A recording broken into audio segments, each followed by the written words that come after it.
தந்தை மகன் தூயாவியாரின் பெயராலே நம் ஆண்டவராகிய இயேசு கிறிஸ்துவின் அருளும் கடவுளின் அன்பும் தூயாவியாரின் நட்புறவும் உங்கள் அனைவரோடும் இருப்பதாக.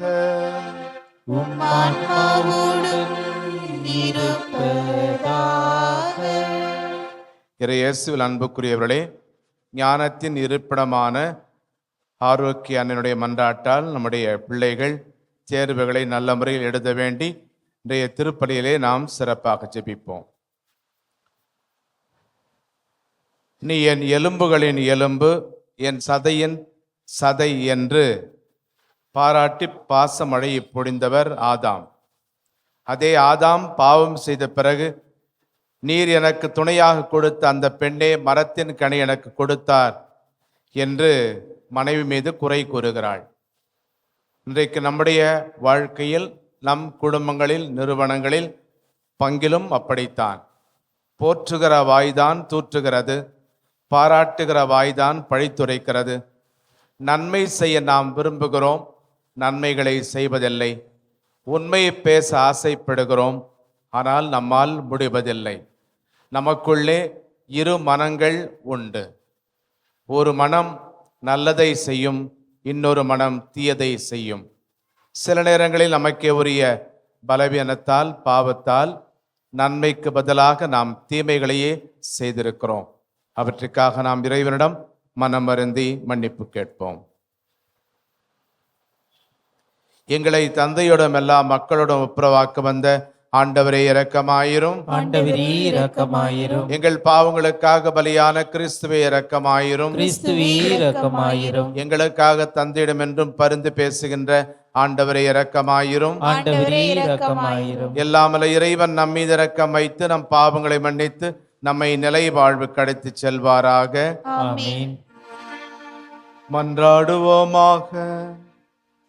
ஆண்டவரே, என்றும் கன்னியான ஆரோக்கிய அன்னையின் வணக்கத்துக்குரிய பரிந்துரை எங்களுக்கு துணை புரிய உம்மை வேண்டுகின்றோம். ஆபத்துக்கள் அனைத்து நின்றும் அவர் எங்களை பாதுகாத்து உமது அமைதியில் நாங்கள் மகிழ்வர செய்வாராக. எங்கள் ஆண்டவராகிய கிறிஸ்து வழியாக உம்மை மன்றாடுகிறோம்.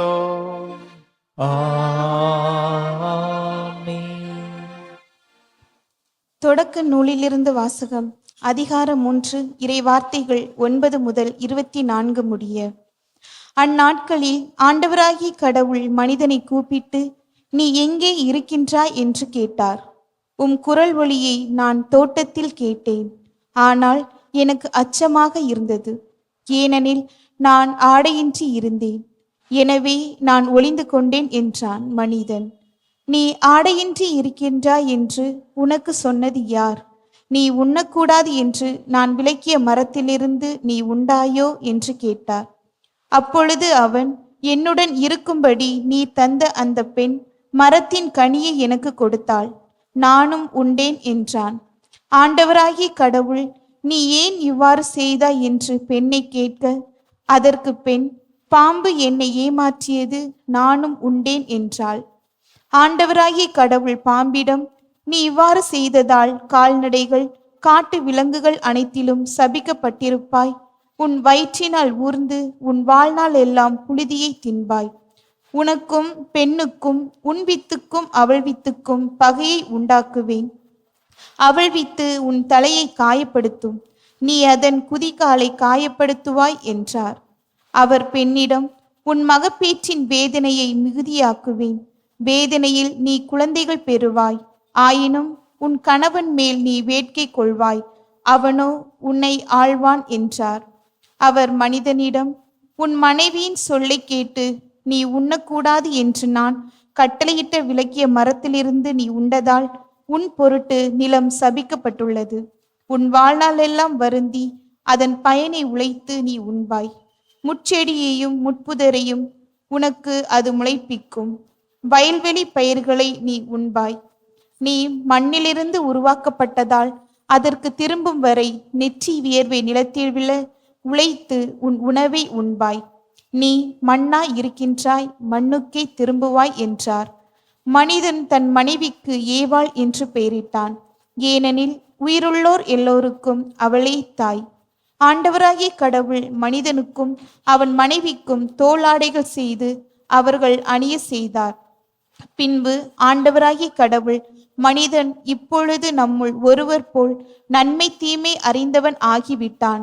இனி அவன் என்றென்றும் வாழ்வதற்காக வாழ்வின் மரத்தில் இருந்தும் பறித்து உண்ண கையை நீட்டிவிடக் கூடாது என்றார். எனவே ஆண்டவராகிய கடவுள் அவன் உருவாக்கப்பட்ட அதே மண்ணை பயன்படுத்த அவனை ஏதேன் தோட்டத்திலிருந்து வெளியே அனுப்பிவிட்டார். இவ்வாறாக அவர் மனிதனை வெளியே துரத்தி விட்டார். ஏதேன் தோட்டத்திற்கு கிழக்கே வாழ்வின் மரத்திற்கு செல்லும் வழியை காப்பதற்காக கெருபுகளையும் சுற்றி சுழலும் சுடரொளி வாளையும் வைத்தார். ஆண்டவரின் அருள்வாக்கு. இறைவனுக்கு நன்றி. பதிலுரை பாடல். திருப்பாடல் 90. பல்லவி. என் தலைவரே, தலைமுறை தோறும் நீரே எங்கள் புகலிடம். என் தலைவரே, தலைமுறை தோறும் நீரே எங்கள் புகலிடம். மனிதரை புழுதிக்கு திருப்பிட செய்கின்றீர், மானிடரை மீண்டும் புழுதியாகுங்கள் என்றீர். ஏனெனில் 1000 ஆண்டுகள் உம் பார்வையில் கடந்து போன நேற்றைய நாள் போலவும் இரவின் ஒரு சாமம் போலவும் உள்ளன. வெள்ளமென மானிடரை வாரிக்கொண்டு செல்கின்றீர், அவர்கள் வைகரையில் முளைத்தெழும் புல்லுக்கே ஒப்பாவர். என் தலைவரே, தலைமுறை தோறும் நீரே எங்கள் புகலிடம். பல்லவி. என் தலைவரே, தலைமுறை தோறும் நீரே எங்களுக்கு புகலிடம். எங்கள் வாழ்நாட்களை கணிக்க எங்களுக்கு கற்பியும், அப்பொழுது ஞானமிகு உள்ளத்தை பெற்றிடுவோம். ஆண்டவரே, திரும்பி வாரும். எத்துணை காலம் இந்நிலை? உம் ஊழியருக்கு இரக்கம் காட்டும்.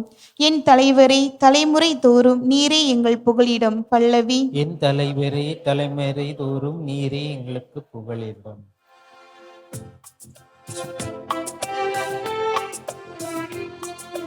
அல்லேலூயா, அல்லேலூயா, அல்லேலூயா, அல்லேலூயா, அல்லேலூயா, அல்லேலூயா, அல்லேலூயா, அல்லேலூயா. மனிதன் அப்பத்தினால் மட்டுமன்று, கடவுள் வாய்ச்சொல் ஒவ்வொன்றாலும் உயிர் வாழ்வார் என்கிறார் ஆண்டவர். அல்லேலூயா, அல்லேலூயா, அல்லேலூயா, அல்லேலூயா. ஆண்டவர்களோடு இருப்பாராக. உமான்மாவோடும் இருப்பாராக. மார்க்கு எழுதிய நற்செய்தியிலிருந்து வாசகம். ஆண்டவரே, மாட்சி உமக்கே. பிரிவு 8 வசனங்கள் 1 முதல் 10 வரை. மீண்டும் பெரும் திரளான மக்கள் கூடியிருந்தார்கள். உண்பதற்கு அவரிடம் ஒன்றுமில்லை. இயேசு தம் சீடரை வரவழைத்து அவர்களிடம், நான் இம்மக்கள் கூட்டத்தின் மீது பரிவு கொள்கிறேன். ஏற்கனவே 3 நாட்களாக இவர்கள் என்னுடன் இருக்கிறார்கள். உண்பதற்கும் இவர்களிடம் எதுவுமில்லை. நான் இவர்களை பட்டினியாக விட்டிற்கு அனுப்பிவிட்டால் வழியில் தளர்ச்சி அடைவார்கள். இவர்களுள் சிலர் நெடுந்தொலையிலிருந்து வந்துள்ளனர் என்று கூறினார். அதற்கு அவருடைய சீடர்கள், இப்பாலை நிலத்தில் இவர்களுக்கு போதுமான உணவு அளிப்பது எப்படி என்று கேட்டார்கள். அப்போது இயேசு அவர்களை பார்த்து, உங்களிடம் எத்தனை அப்பங்கள் உள்ளன என்று கேட்டார். அவர்கள் 7 என்றார்கள். தரையில் அமர மக்களுக்கு இயேசு கட்டளையிட்டார். பின்பு அந்த 7 அப்பங்களையும் எடுத்து கடவுளுக்கு நன்றி செலுத்தி பிட்டு பரிமாறும்படி தம் சீடர்களிடம் கொடுக்க அவர்களும் மக்களுக்கு அளித்தார்கள். சிறு மீன்கள் சிலவும் அவர்களிடம் இருந்தன.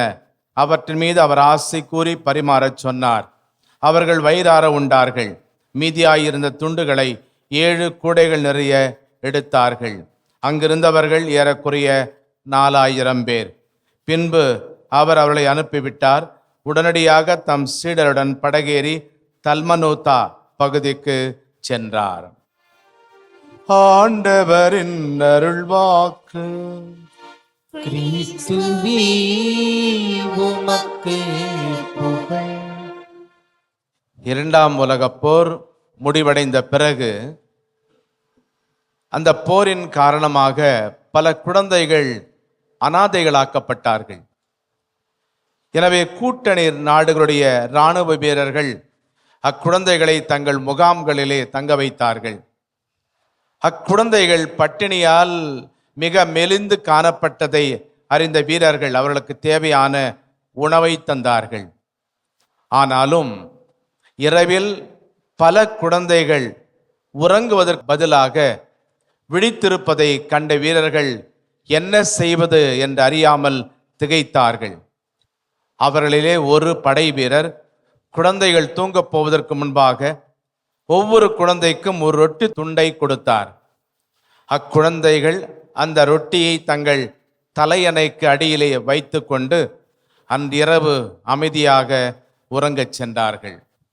அன்புக்குரியவர்களே, பெற்றோரையும் இல்லங்களையும் இழந்து பாதுகாப்பின்றி வாழ்ந்த குழந்தைகளுக்கு ஒரு ரொட்டியானது ஏதோ ஒரு வகையிலே பாதுகாப்பை தந்திருக்க வேண்டும். இன்றைக்கு மனிதனுடைய அடிப்படை தேவைகளில் ஒன்றான உணவை இயேசு மக்களுக்கு வழங்கிய புதுமையை நற்செய்தியாக நாம் வாசிக்க கேட்டோம். இது வெறும் ஒரு அற்புத செயலாக மட்டும் நாம் பார்க்காமல் இயேசு மக்கள் மீது கொண்ட ஒரு அக்கறையாக நாம் காண வேண்டும். நம்முடைய தேசத்தந்தை மகாத்மா காந்தி அவர்கள் சொல்வார்கள், பசித்த மக்களுக்கு கடவுள் அப்பமாகத்தான் தோன்ற வேண்டும்.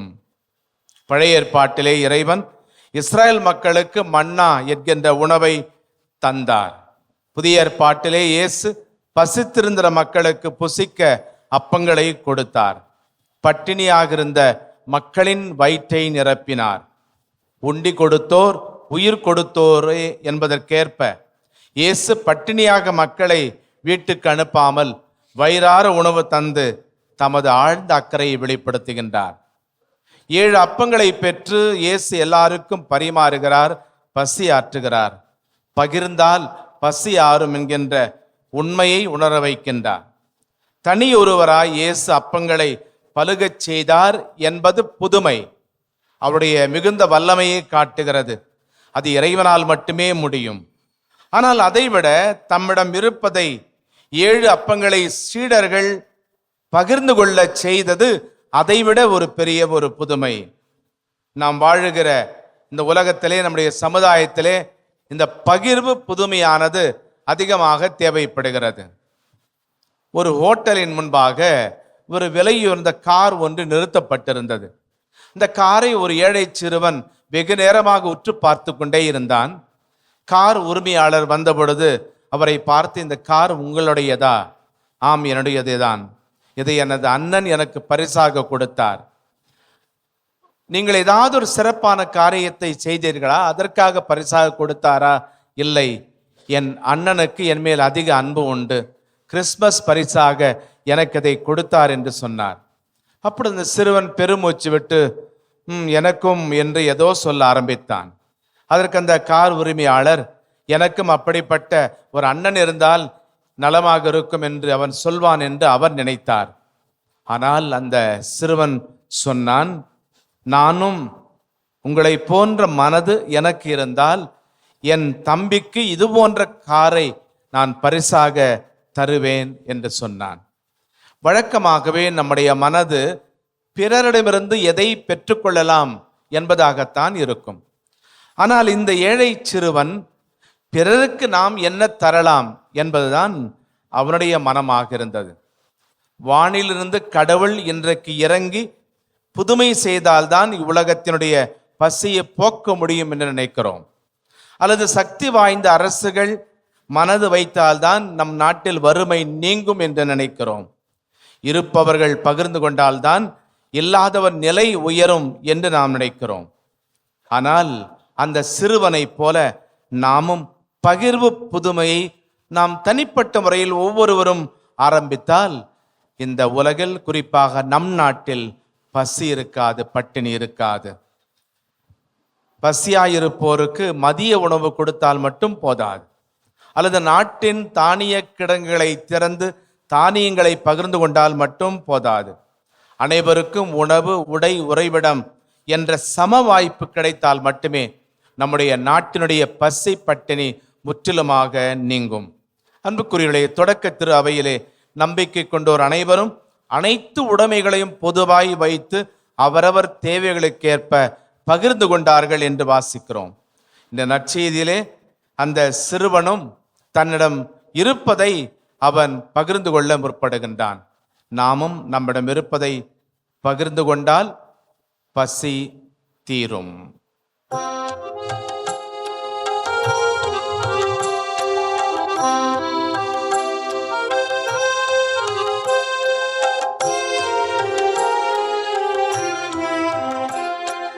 வந்தோர் தந்திடவே தந்தாயேற்றிடுவார்,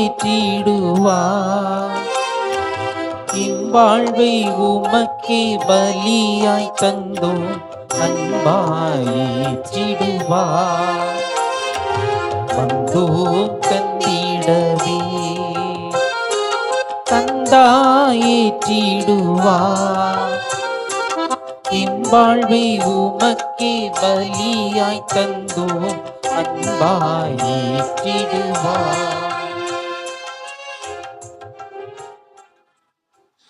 சகோதரர்களே சகோதரிகளே, என்னுடைய உங்களது ஆனந்தை பலி எல்லாமல்ல தந்தையாக இறைவனுக்கு ஏற்றதாகும்படி மன்றாடுங்கள். ஆண்டவர் தமது பெயரின் புகழ்ச்சிக்காகவும் ஆட்சிக்காகவும் நமது நன்மைக்காகவும் புனித திருவை அனைத்து நலனுக்காகவும் உமது கையிலிருந்து இப்பலியை ஏற்றுக்கொள்வாராக.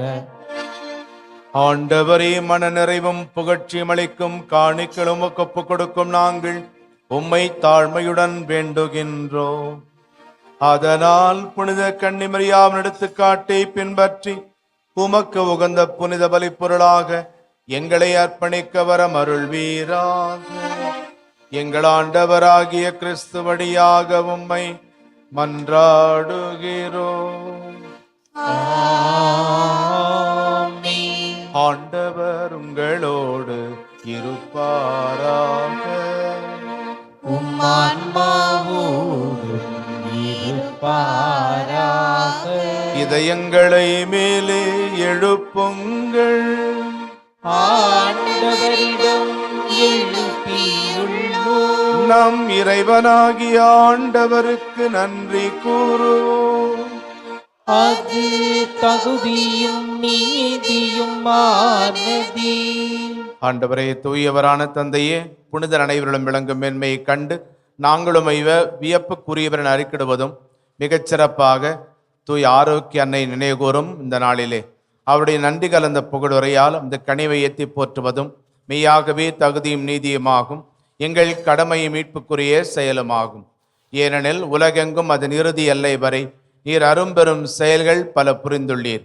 சிறப்பாகும் அடியாரின் தாழ்நிலையை கண்ணுற்று அவர் வழியாக மனித மீட்பின் காரணராம் உம் திருமகன் எங்கள் ஆண்டவர் இயேசு கிறிஸ்துவை எங்களுக்கு அளித்ததால் உமது இரக்கப் பெருக்கை எல்லா காலங்களிலும் நீடிக்கச் செய்து வருகின்றீர்.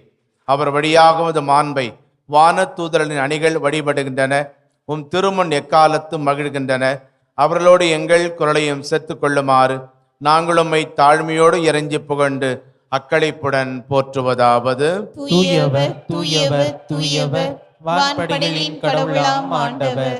விண்ணகமும் மண்ணகமும் உமது மாட்சியால் நிறைந்துள்ளன. உன்னதங்களிலே ஓசன்னா.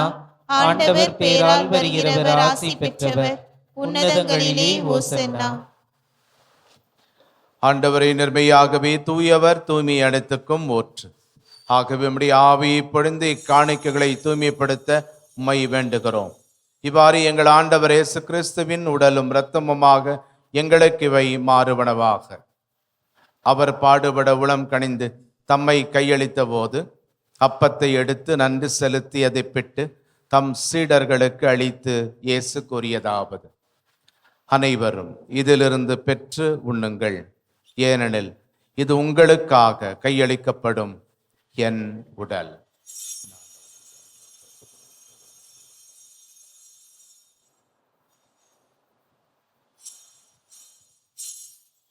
அவ்வண்ணமே இரவு விருந்தை அருந்திய பின் திராட்சை ரசம் நிறைந்த கிண்ணத்தையும் எடுத்து மீண்டும் உமக்கு நன்றி கூறி தம் சீடர்களுக்கு அளித்து இயேசு கூறியதாவது: அனைவரும் இதிலிருந்து பெற்று பருகுங்கள், ஏனெனில் இது புதிய நிலையான உடன்படிக்கைக்கு உரிய என் இரத்தத்தின் கிண்ணம்.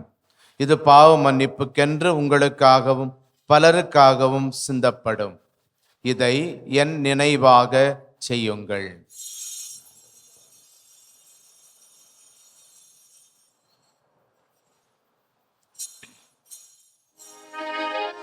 நம்பிக்கையின் மறைபொருள். ஆண்டவரே, நீர் வருமளவும் உமது இறப்பினை அறிக்கையிடுகின்றோ, உமது உயிர்ப்பினையும் எடுத்துரைக்கின்றோ. ஆகவே ஆண்டவரே, நாங்கள் கிறிஸ்துவின் இறப்பினையும் உயிர்ப்பினையும் நினைவு கூர்ந்து வாழ்வு தரும் அப்பத்தை மீட்பளிக்கும் கிண்ணத்தையும் உமக்கு ஒப்புக் கொடுக்கின்றோம். திருமுன் நின்று கூடியம் புரிய தகுந்தவர்கள் என எங்களை ஏற்றுக்கொண்டீர். எனவே உமக்கு நன்றி செலுத்துகின்றோம். மேலும் கிறிஸ்துவின் உடலிலும் இரத்தத்திலும் பங்கு கொள்ளும் எங்களை தூய ஆவியார் ஒன்று சேர்க்க வேண்டுமென உம்மை தாழ்மையுடன் மன்றாடுகின்றோம். ஆண்டவரே, உலகெங்கும் பரவியிருக்கும் உமது திரு அவையை நினைவு கூர்ந்தருளும். எங்கள் திருத்தந்தை பிரான்சிஸ், எங்கள் ஆயர் ஜார்ஜ், எல்லா திருநிலையினர், துறவரத்தார், பொது நிலையினர் ஆகிய அனைவரோடும் உமது திரு அவை அன்பில் நிறைவேற செய்தருளும். மேலும் உயிர்த்தொடும் எதிர்நோக்குடன் துயில் கொள்ளும் எங்கள் சகோதரர் சகோதரிகளையும் இறந்தோர் அனைவரையும் இரக்கத்துடன் நினைகூர்ந்து உமது திருமுக ஒளியினுள் ஏற்றருளும். எங்கள் அனைவர் மீதும் இரக்கமாயிரும். கடவுளின் கன்னித்தாயான புனித மரியா, அவருடைய அன்பு கணவரான புனித யோசேப்பு, புனித திருத்தூதர்கள், இவ்வுலகிலும் உகந்தவராய் இருந்தோராகிய புனிதர் அனைவருடனும் நாங்கள் நிலை வாழ்வில் பங்கு கொள்ளும் தகுதி பெற்று திருமகன் இயேசு கிறிஸ்து வழியாக உம்மை புகழ்ந்தேத்து மரமரள உம்மை மன்றாடுகிறோம். இவர் வழியாக இவரோடு இவரில் எல்லாம் வல்ல இறைவனாகிய தந்தையே, தூயாவியாரின் ஒன்றிப்பில் எல்லா புகழும் மாட்சியும் என்றென்றும் உமக்கு உரியதே. ஆமென், ஆமென், ஆமென்.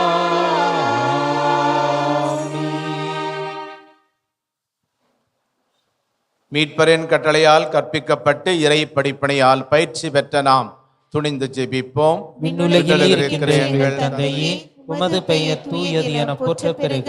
உமது ஆட்சி வருக. உமது திருவுளம் விண்ணுலகில் நிறைவேறுவது போல மண்ணுலகிலும் நிறைவேறுக. எங்கள் அன்றாட உணவை இன்று எங்களுக்கு தாரும். எங்களுக்கு எதிராக குற்றம் செய்வோரை நாங்கள் மன்னிப்பது போல எங்கள் குற்றங்களை மன்னியும். எங்களை சோதனைக்கு உட்படுத்தாதையும் தீமையிலிருந்து எங்களை விடுவித்தருளும். ஆண்டவரை, தீமை அனைத்திலிருந்தும் எங்களை விடுவித்து எங்கள் வாழ்நாளில் அமைதியை கனிவுடன் அருளும் மன்றாடுகிறோம். உமது இரக்கத்தின் உதவியால் நாங்கள் பாவத்திலிருந்து எப்போதும் விடுதலை பெற்று யாதொரு கலக்கமுமின்றி நலமாயிருப்போமாக. நாங்கள் எதிர்நோக்கி இருக்கும் பேரின்பத்துக்காகவும் எம்மீட்பராகிய இயேசு கிறிஸ்துவின் வருகைக்காகவும் காத்திருக்கின்றோம். ஏனெனில் ஆட்சியும் வல்லமையும் ஆட்சியும் என்றென்றும் உமதே. ஆண்டவரே இயேசு கிறிஸ்துவே, அமைதியை உங்களுக்கு விட்டுச் செல்கின்றேன், என் அமைதியை உங்களுக்கு அளிக்கின்றேன் என்றும் திருத்தூதர்களுக்கு சொன்னீரே. எங்கள் பாவங்களை பாராமல் நாங்கள் மேல் வைத்திருக்கும் நம்பிக்கை மட்டுமே கண்ணோக்கி எங்கள் ஒவ்வொருவருக்கும் மன அமைதியும் மகிழ்ச்சியும், எங்கள் குடும்பங்களுக்கு ஒற்றுமையும், உலகிற்கு சமாதானத்தையும் அளித்தருள்வீராக. என்றென்றும் வாழ்ந்து ஆட்சி செய்கின்றவர் நீரே.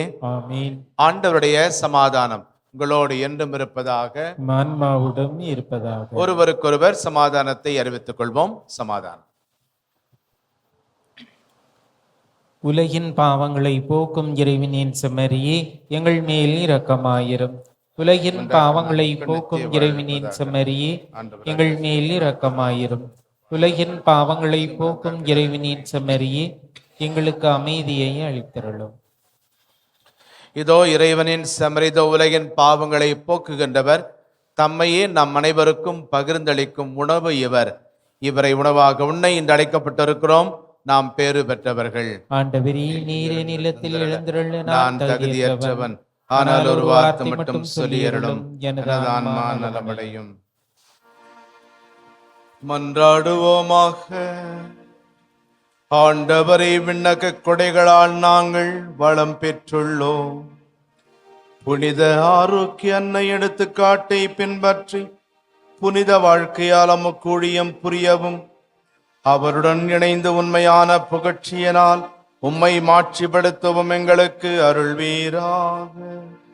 எங்கள் ஆண்டவராகிய கிறிஸ்து வழியாக உம்மை மன்றாடுகிறோம். ஆமென். ஆண்டவர்களோடு இருப்பாராக. உமான்மாவோடும் இருப்பாராக. எல்லாம் வல்ல இறைவன் தந்தை மகன் தூயாவியார் உங்களுக்கு ஆசி வழங்குவாராக. ஆமென். கிறிஸ்துவின் அன்பில் சென்று வாழுங்கள். இறைவனுக்கு நன்றி.